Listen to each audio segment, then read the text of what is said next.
Alaga ni Floyd Mayweather mga boss na si Curmel Moton may kartadang 8 wins, 6 KOs, walang talo. Hinahamon daw si John Riel Casimero sa catchweight na 132 pounds. Ayon pa sa kumakalat na balita, nakikipagnegosasyon na raw ang kampo ni Curmel Moton sa Japanese promoter ni Casimero na si Kameda. Pero mas maganda sana kung kay Curmel Moton nanggaling yung sinabing hinahamon niya si Casimero nang sa ganon. Masasabi po natin na legit yung kumakalat na balita. Parang kay Elijah Pierce mga boss, talagang naglabas siya noon ng video para hamunin si Casimero. Kumbaga galing mismo sa bibig ni Elijah Pierce, ang problema dito sa hinahamon kuno si Casimero sa isang catchweight na 132 pounds. Wala naman magpapatunay na galing nga mismo ang balita na yan sa kampo nila, Moton o kaya kay Floyd Mayweather.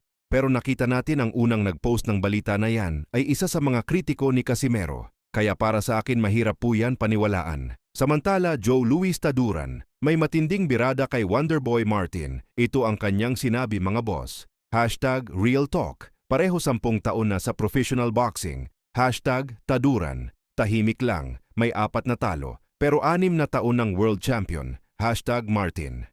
Masyadong hype walang talo, pero wala pang nakalaban na undefeated. So pareho daw na sa 10 taon, sila Pedro Taduran at Wonderboy Martin bilang mga professional boxer, mga boss. Pero ang pinagkaiba daw sa dalawa, tahimik lang umano si Taduran pero matagal nang naging world champion kung ikukumpara kay Wonderboy na maingay or ma-hype daw ito sa social media pero wala pang napatunayan, parang ganyan. Ang ibig sabihin nitong nag-post na si Joe Louis Taduran, hindi natin alam kung kapatid o kamag-anak ba ito ni Pedro Taduran. May nagkomento naman fans na, what if daw Casimero versus Martin? Sino daw ang mananalo? Agad naman nag-reply si Joe Louis, Taduran mga boss na Casimero matic. So ano ang inyong masasabi dyan mga boss?